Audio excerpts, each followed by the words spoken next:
सुप्रभात बेटा। आज हम क्लास 7th का फर्स्ट जो हमारा अध्याय है, फर्स्ट लेसन, ये प्रथम अध्याय जिसको बोलते हैं, वो है हमारा वर्णमाला। वर्णमाला को बेटा आप 6th क्लास में भी अच्छे से पढ़ के आए होंगे और हिंदी ग्रामर जो हिंदी व्याकरण जो है उसके अंदर भी आपने अच्छे से पढ़ा होगा। वर्णमाला यानी कि वर्णों के समूह को वर्णमाला कहते हैं। तो इसमें आज हम अच्छे से एक बार रिवाइज करेंगे दोबारा अपना वर्णमाला चैप्टर जो हम पहले भी पढ़ चुके हैं। तो आप यहाँ पर देखेंगे वर्ण है। वर्ण या अक्षर की वह छोटी से छोटी ध्वनि जिसके और टुकड़े न किए जा सके, जैसे क, ख आदि। वर्ण है यानी कि वर्ण के अंदर वर्णमाला हमें पता है कि वर्णों के समूह को, और वर्ण कौन कौन से होते हैं? स्वर और व्यंजन। स्वर हमारे 14 है, व्यंजन हमें 33 है। इनको अगर हम मिला देते हैं तो ये हमारे कितने बन जाते हैं? षष्ठ चत्वारिशंत यानी कि 46। ठीक है। जो वर्ण है तो अब इसकी परिभाषा दी है। वर्ण क्या होते हैं? वर्ण या अक्षर वह छोटी से छोटी ध्वनि जिसके और टुकड़े न किए जा सके, जैसे ए, आ, क, ख आदि। वर्ण नाम यानी कि वर्ण के नाम। वर्ण नाम किसे कहते हैं? जैसे संस्कृत में प्रत्येक वर्ण के नामकरण के लिए उसके साथ साथ कार प्रत्यय लगा दिया जाता है। कार प्रत्यय, ठीक है। यानी कि कोई भी वर्ण है तो उसको नाम देने के लिए उसके पीछे हम क्या लगा देते हैं? कार प्रत्यय। तो अब हमें यहाँ पर पता होना चाहिए कि प्रत्यय होते क्या हैं। प्रत्यय वो जो धातु या क्रिया के पीछे लगते हैं या शब्दों के, ठीक है, पीछे लगते हैं, वो क्या कहलाते हैं? प्रत्यय। और जो शब्दों के आगे लगते हैं वो क्या कहलाते हैं? उपसर्ग।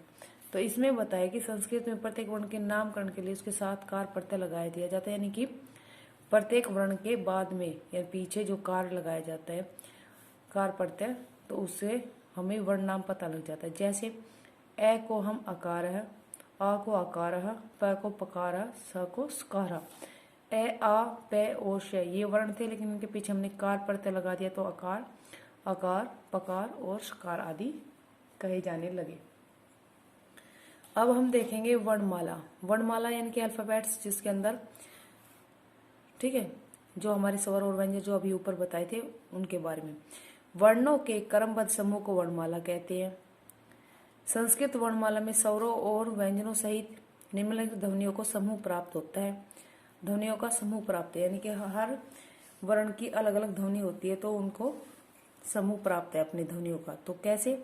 सौरहा 13 है, सौरहा 13 है। अ, आ, ई, उ, री, लिरी, ए, ऐ, ओ, औ। ठीक है।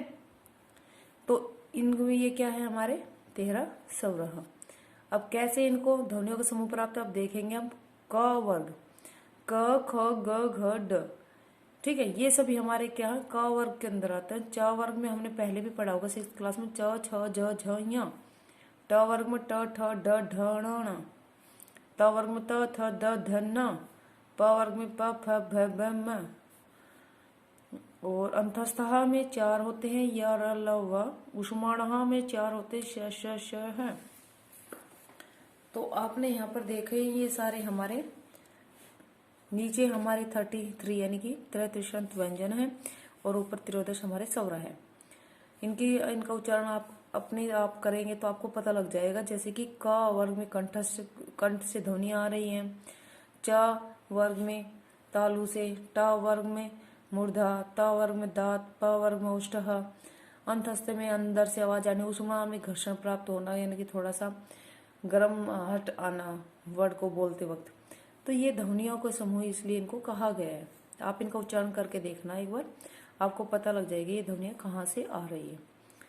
वर्ण भेदा, वर्णों के 2 भेद होते हैं, स्वर और व्यंजन। इसके अतिरिक्त अयोग्यवह ध्वनियां भी संस्कृत में मिलती है। स्वर और व्यंजन तो होते हैं, इसके अयोग्यवह ध्वनियां भी होती है। अयोग्यवह ध्वनियां अर्थात जिसमें स्लीपिंग लाइन के ऊपर डॉट हो या फिर 2 विसर्ग हो, 2 डॉट हो। इनको विसर्ग, इसको अनुस्वार, ये हमारे अयोग्य ध्वनियों के अंदर आती हैं। सवरा, सवरा को आज कहते हैं वोवल्स, इंग्लिश में कहते हैं। जिन वर्णों का उच्चारण स्वयं अर्थात बिना किसी अन्य वर्ण की सहायता के होता है, अर्थात जिनके उच्चारण के लिए किसी अन्य वर्ण की सहायता न लेनी पड़ती हो, उन्हें हम स्वर कहते हैं। संस्कृत भाषा में इनकी संख्या अभी 13 बताई है, ऊपर भी बताया था। उच्चारण की दृष्टि से स्वरों को 3 भागों में बांटा जाता है, ह्रस्व स्वर, दीर्घ स्वर और संयुक्त स्वर।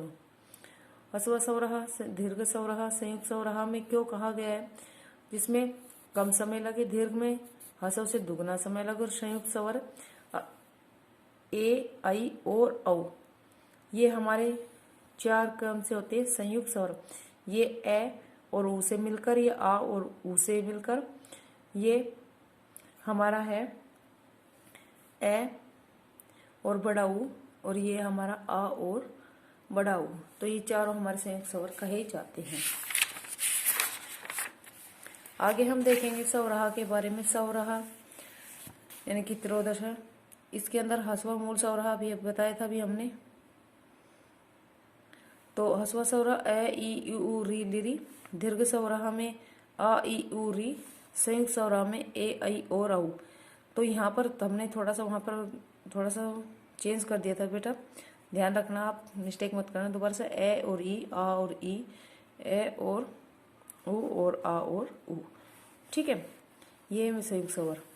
सवराहा मात्रा, जब कोई स्वर व्यंजन में जोड़ा जाता है तो मात्रा के रूप में दर्शाया जाता है।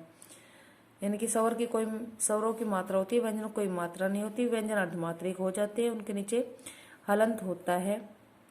अगर इनमें स्वरों को जोड़ दिया जाता है तो ये स्वर युक्त व्यंजन कहे जाते हैं, उनके नीचे से हलंत हटा दिया जाता है। जैसे पै में ए, पै, पै में आ, पा, पै में ई, पी, पै में ई, पी, पै में ऊ, पू, पै में ऊ, पू।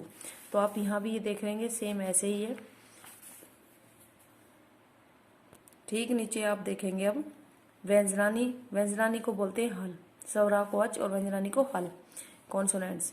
जिन वर्णों के उच्चारण में स्वरों की सहायता लेनी आवश्यक होती है उन्हें हम व्यंजन कहा जाता है या व्यंजन कहते हैं।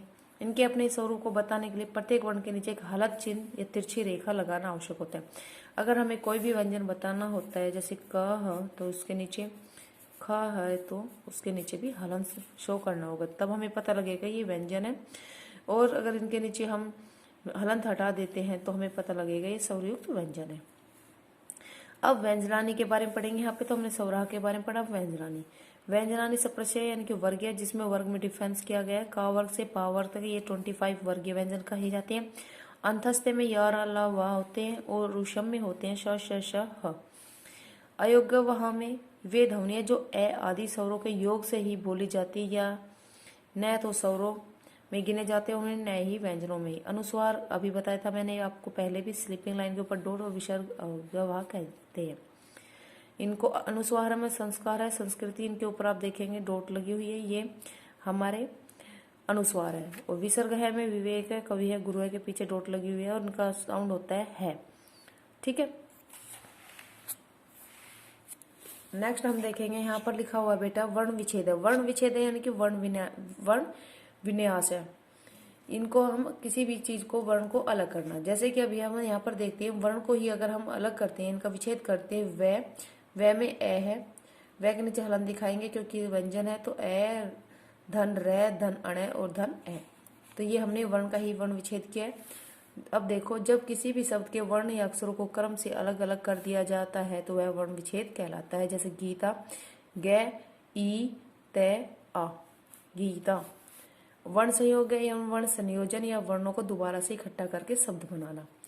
अभी तो हमने देखो गीता को यहाँ पर अलग किया था, अभी यहाँ पर हमने इन सबको जोड़ के लिखा है। जब स्वर तथा व्यंजन के मेल से शब्द बनाया जाता है, जहाँ पर स्वर भी और व्यंजन दोनों के शब्दों को मेल से बनाया जाता है, उसे वर्ण संयोग कहते हैं। जैसे गे, ई, ते, आ, गीता। अब गे व्यंजन, ई हमारा स्वर, ते हमारा व्यंजन और आ हमारा स्वर, तो क्या बन गया? गीता। तो यहाँ पर बताया था ना स्वर और व्यंजनों के मेल से हो गया। संयुक्त व्यंजनानी, जैसे संयुक्त स्वर थे हमारे यहाँ पर 4, ऐसे संयुक्त व्यंजनानी भी हमारे होते हैं। जब कोई भी स्वर रहित व्यंजन दूसरे व्यंजन से मिलकर, जहाँ पर स्वर की सहायता नहीं, व्यंजन से व्यंजन की सहायता ही लेकर व्यंजन का प्रयोग किया जाता है, वहाँ संयुक्त व्यंजन कहलाता है। कुछ संयुक्त व्यंजन इस प्रकार है, आप नीचे भी देखेंगे। क्षेत्रीय, जिसको श बोलते हैं। कक्षा में क और अ मिलकर तो क बना। और लेकिन अब आप देखेंगे क और श मिलकर क्या बनता है? क्षेत्रीय। ठीक है, ये हमारा क्या व्यंजन है। त्र में त और र, ये भी दोनों व्यंजन है। ग में देखेंगे ज और ये, ध में देखेंगे द और ये, द्वितीय में देखेंगे द और व, दहद में देखेंगे द और ध, द्रि में देखेंगे द और र, श्रय में देखेंगे श्रय और र, और प्र में देखेंगे र प, प्र में देखेंगे प र, तत् में देखेंगे, ठीक है, त और आधा त, ट्र में देखेंगे ट और र, ये और ड्र के नीचे से मात्राएं होती है। तो आप इनको अच्छे से वर्ण विच्छेद को आप देखेंगे और अन्य उदाहरण आदि और अन्य उदाहरण इनके अनुसार ही करके देखेंगे। पहले यहाँ पर इनको अच्छे से देखेंगे और फिर इनका उदाहरण करेंगे। मेन आपके लिए संयुक्त व्यंजन यहाँ पर दिए हुए हैं, यही संयुक्त व्यंजन होते हैं। ठीक है, जो संयुक्त व्यंजनों से मिलकर ही व्यंजन बनते हैं। अब हम नीचे देखेंगे शब्दगान। संस्कृत भाषा में जब वर्ण विच्छेद किया जाता है तो अंत में जो वर्ण आता है उसी वर्ण में वह शब्द जाना जाता है। जैसे विवेक, व, ई, व, ए, क, ए। तो अब हमारा अंत में क्या आया? ए। तो विवेक शब्द का वर्ण विच्छेद किया तो अंत में ए बना है, तो इसलिए विवेक शब्द को हम अकारांत या ए अंत में है, जिसके कारण इसको सौरांत भी कहा जाता है, या तो अकारांत या फिर सौरांत। सबसे पहले हमने पढ़ा था इनको कार प्रत्यय के साथ जोड़ दिया जाता है वर्ण को। तो यहाँ पर हमारा ए है तो अकार, अगर यहाँ पर आता है हमारा च तो हम चकारांत या सौरांत, ऐसे व्यंजनांत कहते हैं। अगर आपको फिर भी अगर ये वर्ण विच्छेद में दिक्कत आती है बेटे, वर्ण संयोग में दिक्कत आती है, तो आप हमें एक बार कमेंट करके बता सकते हैं। उसके बाद आप देखिए, आइए कुछ और शब्दों को देखते हैं। नीचे भी दिए हुए हैं, छात्र है, कविता है, रवि, देवी, गुरु, वधु, पितृ, भगवत और मनुष्य। सभी के अंत में देखेंगे ए है तो अकारांत, आ है तो अकारांत, ई है तो इकारांत, ई है तो बड़ी इकारांत, उकारांत, औकारांत, रिकारांत, और तय है तो तकारांत व व्यंजनांत हलंत। क्योंकि तय हमारा व्यंजन है तो इसलिए व्यंजनांत हलंत भी कह सकते हैं। स के कारण सकारांत व्यंजन या हलंत भी कह सकते हैं। अब हम नीचे अभ्यास है देख लेंगे अच्छे से। कोष्टकात उचितम उत्तरम आदाय रिक्त स्थानी पूर्यते। तो कोष्टक में से उचित पद उत्तर लेकर रिक्त स्थान भरिए। कोष्टक है ये यहाँ पर दिए हुए हैं। तो वर्णमाला में हस्व स्वरा भवंती, तो 5 होते हैं। वर्णमाला में सप्रशा व्यंजना भवंती, 5 विनस्ति है होते हैं। उष्म वर्ण चत्वारः भवन्ति, री वर्ण सौरा अस्ति, य वर्ण अंतस्थ अस्ति। तो ये हमने इसमें से करके फिल किए। रिक्त स्थानी पूर्यते, इसमें हमें रिक्त स्थान भरने। का वर्ग में का वर्ग के पूरे पंचम वर्ण, ट वर्ग में ट वर्ग के। अब हम ता वर्ग में ता वर्ग के फिल करेंगे। उष्मा में श और है, ये 4 होते हैं। चत्वारः और अंतस्थ भी चत्वारः होते हैं। वर्ण निर्देश अनुसार पृथककृत है और वर्ण निर्देश के अनुसार ही हमें पृथक करने हैं। ऊपर तालिका दी हुई है, सौरा, चवर्ग, पवर्ग और अंतस्थ, इसके अंदर हमें फिल करने हैं। पहले बता चुके हैं हम, 6th क्लास में भी कराए थे और दोबारा से 7th क्लास में भी आप अच्छे से ऐसे ही करेंगे। सौरा व्यंजन पृथककृत, और इसमें भी शब्द पहले पुस्तिका है, तो पुस्तिका का वर्ण विच्छेद करने के बाद हमें पता लगा कि इसमें ये स्वर है और ये व्यंजन। तो पहले आप इन सब का वर्ण विच्छेद कर लेंगे रफ नोटबुक में, और फिर उसके अकॉर्डिंग स्वरा और व्यंजनानी छाट देंगे। वर्ण विच्छेद है, वर्ण विच्छेद कैसे करना अभी बताया था ऊपर वर्ण का करके, तो सेम आप ठीक ऐसे ही करेंगे। आप देख सकते हैं एक बार अच्छे से इसको।